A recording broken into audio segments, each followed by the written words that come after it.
Hey, stuffers! If you thought your last school paper was plagiarized, wait until you see the original blueprint for global domination. Alex here, and welcome back to Stuff with Alex.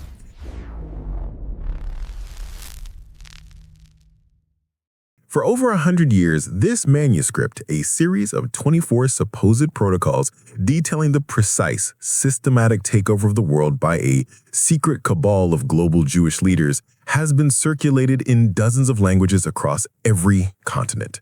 It has been weaponized by governments, taught as fact to German schoolchildren, and cited in justification of pogroms and mass murder. It is arguably the most influential work of antisemitism ever written. Here is the stomach-churning, jaw-dropping twist that makes this entire document history's sickest joke. It's fake. It is a wholesale literary forgery, and not a clever one either. This supposed secret transcript of the elders of Zion planning economic warfare, media control, and the destruction of Western religion was lifted, copied nearly word for word, sometimes up to 75% of a chapter, from a little-known 1864 French political satire that had nothing, and the report means nothing, to do with Jewish people. The foundation of modern global conspiracy is nothing more than spectacularly lazy, plagiarized homework. The origins of the Protocols of the Elders of Zion are deeply rooted in the political and social collapse of Imperial Russia at the turn of the 20th century. Following the partitions of Poland toward the end of the 18th century, the Russian Empire had conquered the world's largest Jewish population. By the early 1900s, as the Tsarist regime faced immense internal turmoil and mounting revolutionary pressure, there was a political need to deflect blame and find a convenient scapegoat for the nation's systemic failures. This need created the perfect environment for political conspiracy and black propaganda. The protocols first appeared in print in 1903, serialized in the St. Petersburg newspaper Znamya. It falsely purported to be the record of secret meetings where leaders of Zion were plotting world domination. The text was designed explicitly to popularize the belief in an international Jewish conspiracy, an anti-Semitic trope that had been circulating for centuries but was formalized and amplified by this forgery. This manufactured narrative served as a critical political weapon, allowing the regime to justify harsh measures, including violent pogroms, by arguing that Jews were actively trying to destabilize the social order through control of finance and the media. A deeper analysis of this initial creation reveals a critical strategy that has sustained the text for a century: the power of political abstraction. The protocols are intentionally vague. They include generalizations, truisms, and platitudes on how to seize control, take control of financial institutions, dominate the media, and change the traditional social order. But they contain almost no specifics. This deliberate lack of detail prevents the document from being easily fact-checked on a granular level and allows the text to be endlessly adapted to whatever societal ill a political faction wants to blame on the other. The failure of the text to contain specifics is, paradoxically, its greatest strength as propaganda. This established the protocols as the ultimate tool of political deflection, a function it retains today by consistently blaming a distant, mysterious cabal rather than accepting responsibility for internal governmental or societal failures. Seriously, imagine trying to blame your country's civil war on a secret club of librarians. That's essentially the sophistication level we're dealing with here. To prove that the Protocols is not a transcript of Jewish elders, but a work of fraud, one needs only to look at the documents from which it was stolen. The text is one of the best-known and most discussed examples of literary forgery, with analysis and proof dating back to 1921. The primary source for the forgery was Maurice Joly's 1864 political satire, Dialogue aux Enfers, entre Machiavelli and Montesquieu. Dialogue in Hell between Machiavelli and Montesquieu. Joly's pamphlet was a critique of the authoritarian rule of Emperor Napoleon III in France, exploring despotic strategies through a fictional conversation between the two historical figures. Critically, Joly's work made absolutely no mention of Jewish people. The creators of the protocols simply plagiarized Joly's discussion of despotism and swapped the critique of Gentile tyranny for a Jewish villain. The scale of the theft is audacious. Protocols 1 through 19 correspond directly with Joly's first 17 dialogues. In at least 9 documented cases, the borrowing amounts to more than half of Joly's original text. For example, Protocol 7, which discusses inciting worldwide war, is almost entirely plagiarized from Joly.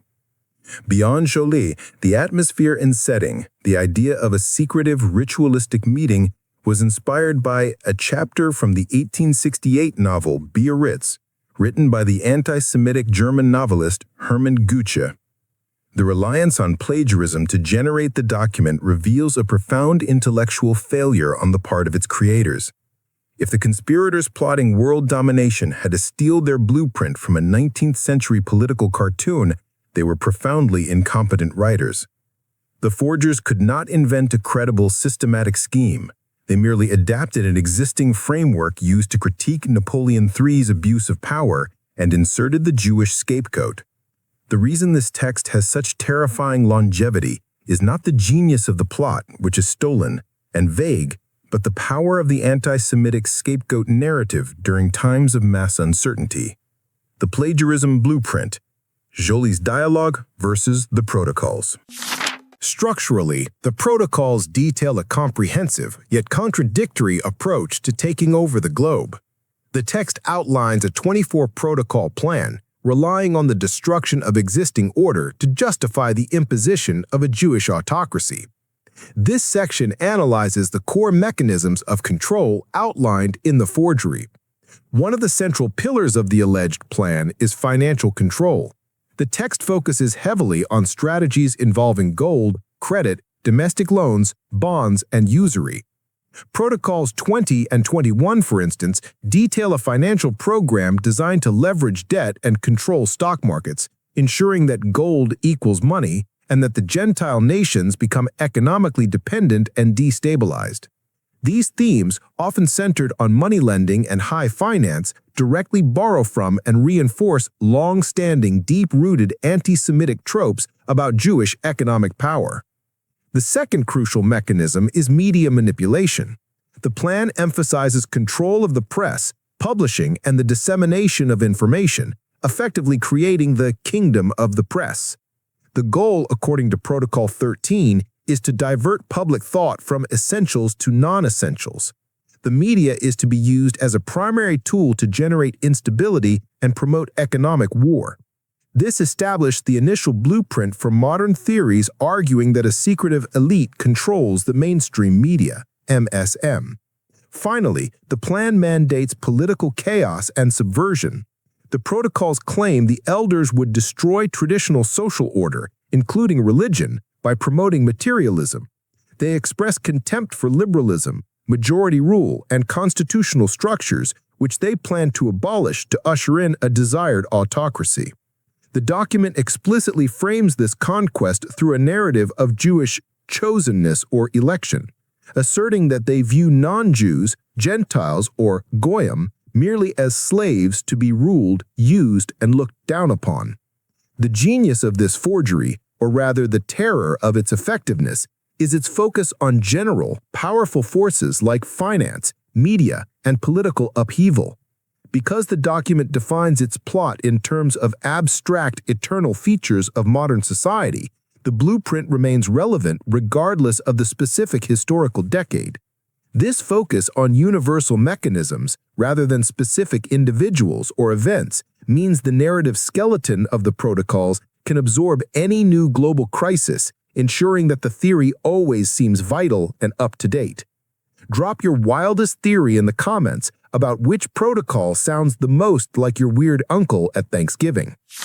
Despite its origins as cynical state propaganda in 1903, the protocols quickly became an international phenomenon, translated into numerous languages and published in English by 1919. This global dissemination amplified its danger, turning a Russian internal political weapon into a global ideological threat. Yet, as soon as the text reached widespread international circulation, its fraudulent nature was definitively exposed. In August 1921, the British newspaper The Times published a critical article that provided irrefutable proof exposing the protocols as a forgery and a direct plagiarism. The reporter, Philip Graves, compared passages from Joly's 1864 Dialogue in Hell side by side with the protocols, demonstrating the literary theft. This exposé was reinforced 3 years later by the German newspaper Frankfurter Zeitung in 1924. The failure of this truth to halt the conspiracy narrative demonstrates a crucial dynamic in global conspiracism: the power of intentional blindness. The most influential anti-Semitic document in history was proven fraudulent by reputable investigative journalism almost immediately upon achieving widespread distribution. However, this failure to accept the truth shows that belief in the protocols is not a matter of ignorance that can be cured by facts, but a deliberate political and psychological choice. The document served a necessary ideological purpose, providing a convenient scapegoat for societal collapse, and therefore any contradictory facts were simply rejected or reframed as evidence of a deeper cover-up. The narrative persisted because its utility as a weapon outweighed the factual evidence of its fabrication. This sets the grim historical precedent for modern conspiracism, where debunking efforts merely serve to reinforce the belief among adherents that the authorities and the media are part of the original sinister plot. The most devastating chapter in the protocol's history involves its instrumental role in shifting from a fringe Russian publication to a central tenet of modern, industrialized anti-Semitism. This transition was greatly aided by influential figures in the West. In the United States, the automaker Henry Ford, an immensely influential industrialist, took up the cause. Between 1920 and 1922, Ford used his weekly publication, the Dearborn Independent, to run a series of anti-Semitic articles titled The International Jew. These articles, which were later compiled into a 4-volume set, were largely inspired by the themes and framework of the protocol's forgery. Ford's efforts successfully legitimized these hateful tropes for hundreds of thousands of American readers, helping to disseminate the core concepts of the international Jewish conspiracy to the broader American public, and establishing a distinctive American anti-Semitic ideology. Although Ford later published an apology and a retraction, the articles had already done irreparable damage, forever tarnishing his legacy. The consequences of this global legitimization were catastrophic. The concepts spread by the protocols provided the intellectual foundation for the Nazi regime's ideology. Beginning in 1933, distillations of the protocols were assigned as factual reading to German schoolchildren. The Nazi leadership's deep-seated belief in the existence of this international Jewish conspiracy, a conspiracy they blamed for starting World War II and controlling the Allied powers, was a key factor in their decision to launch the final solution, culminating in the Holocaust. The integration of the protocols into the Nazi educational and political structure highlights the industrialization of hate propaganda. Ford utilized mass media to distribute the narrative concepts widely in America. Hitler used the state apparatus to enforce belief in the text in Germany. This historical mechanism, where a wealthy, powerful figure or institution legitimizes a fringe theory through mass distribution, is a crucial pattern. It shows that the wealthy media owner legitimizing the conspiracy is not a new internet phenomenon, but a foundational element of how the protocol structure was maintained and weaponized globally. It's wild how one wealthy industrialist can take a piece of bad fan fiction and turn it into a global accelerant for hate. Today, few people explicitly reference the Elders of Zion. However, the structural framework of the protocols persists, making it the master myth for contemporary conspiracism. Modern conspiracy theories simply use different code words to denote the same malevolent group plotting total domination. The protocols established the basic structural narrative, a shadowy, perfectly synchronized global cabal that controls global finance, media, and political institutions. This structure has been adapted into contemporary narratives like the deep state, the concept of cultural Marxism, the Judeo-Masonic conspiracy theory, and the obsession with globalists or elites. These concepts follow the original blueprint, claiming that an invisible power structure is working to undermine the world order through instability and financial control. These theories gain traction because they offer a simplistic explanation for the vastly complex and often chaotic reality of the modern world. In a globalized, financialized, and hyper-mediated society, the impersonal operations of political economy, the forces that cause recessions, factory closures, or wars, can feel overwhelming and unknowable. Conspiracy theories address this anxiety by personifying these forces into sinister puppet masters. This provides cognitive and narrative manageability, restoring a simplified, if hostile, sense of order.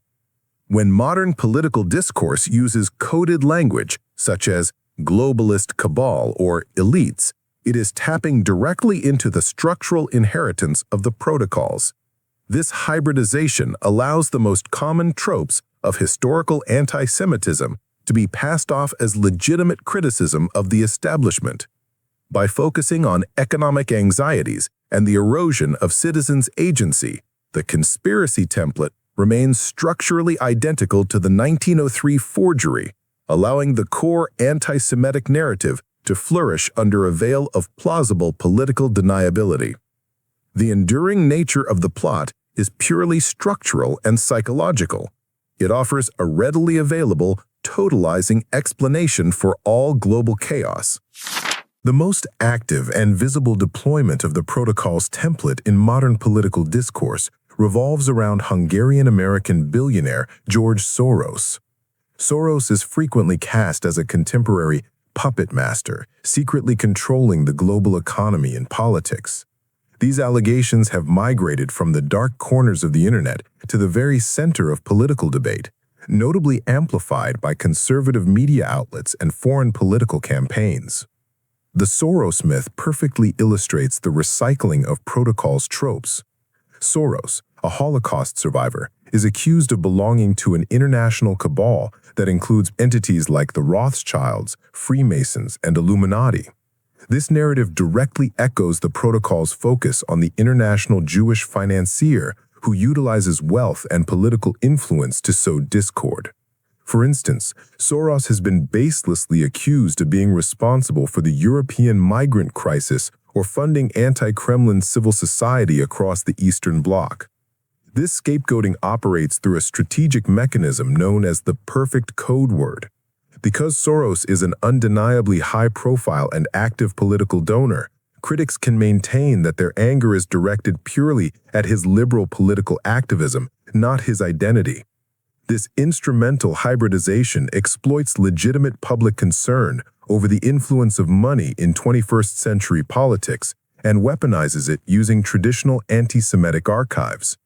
The result is that the core protocol's narrative, that Jewish international finance is destabilizing nations, is aggressively promulgated while providing proponents with plausible deniability against charges of antisemitism. This adaptation of the protocol's structure is evident in other recent global events. For example, in 2012, former Iranian President Mahmoud Ahmadinejad invoked themes from the protocols by claiming that Jews had planned World War I and World War II and controlled the U.S. government. Most recently, in 2020, the text was used to support the horrific lie that Jewish people were responsible for the creation and spread of the COVID-19 pandemic. In the 21st century, the fight against the protocols and its ideological descendants is waged primarily in the digital sphere, where the document has found renewed resilience. Despite being proven fake repeatedly, the protocols retain significant influence globally, especially in its land of origin, Russia, and remains popular reading in many parts of the Arab world. The COVID-19 pandemic acted as a powerful accelerant for protocols-based conspiracy theorists. In periods of high uncertainty, people revert to simple, totalizing conspiracy explanations. A study comparing online content in European languages, French and German, showed a 7-fold to 13-fold increase in anti-Semitic content on major social platforms between early 2020 and 2021. This demonstrates the speed and scale at which the protocol's structural narrative, blaming a global cabal for widespread societal disaster, can be remobilized. One of the greatest challenges to digital enforcement is the legal gray area. A significant portion of this modern content utilizes coded language such as globalists or elites, which often does not meet the legal threshold for explicit hate speech or Holocaust denial in European jurisdictions. This structural ambiguity, which allows anti-Semitic tropes to thrive under the guise of political critique, makes effective legal countermeasures extremely difficult. Law enforcement agencies recognizing this threat have taken coordinated action. In June 2024, a major operation led by authorities in Switzerland and the United Kingdom, involving Europol and 18 countries, targeted and flagged close to 2,000 pieces of online anti-Semitic content for removal. However, while targeted operations can eliminate explicit hate, they struggle to address the underlying problem, the subtle, coded language of the conspiracy template itself. The ongoing struggle reveals that combating the protocols today requires not just censorship of explicit copies, but a deep public literacy that recognizes and rejects the structural and coded narratives derived from this century-old forgery. The history of the Protocols of the Elders of Zion is a bizarre and tragic epic, a work of political fiction plagiarized from a critique of 19th-century French tyranny, transformed by Tsarist police into the foundational blueprint for global anti-Semitic conspiracy. It was proven false within 2 decades of its international publication by major newspapers. Yet this lie was willfully embraced by powerful entities like Henry Ford's media empire, and, most horrifyingly, by the architects of the Holocaust, turning a lazy forgery into a tool for industrialized genocide. The enduring tragedy is not the content of the plot, which is vague and stolen, but the profound willingness of humanity to embrace convenient, toxic deceit over complex, uncomfortable truth. This document exists as a powerful reminder of how readily we discard verifiable facts when we crave a single, malicious entity to blame for economic chaos, war, and political unrest. The real danger is not the existence of the plot, but the prevalence of the lying tongue and the heart that devises wicked plans designed only to sow discord among people. We are called to apply wisdom and resist the temptation of distraction offered by such destructive myths. The path forward requires a rejection of malice and a rigorous demand for truth. For unity is threatened when people choose alignments based on anything other than foundational gospel principles. The Protocols is the historical embodiment of the precise type of wicked fabrication that threatens peace and justice. As the text itself is ultimately a false witness who pours out lies, we are reminded of the essential pursuit of justice and truth in the face of manufactured hate. Proverbs chapter 6, verse 16 through 19. There are 6 things that the Lord hates, 7 that are detestable to him: haughty eyes, a lying tongue, and hands that shed innocent blood, a heart that devises wicked plans, feet that make haste to run to evil, a false witness who breathes out lies, and one who sows discord among brothers. Okay, thanks for watching. Peace out. Goodbye, guys.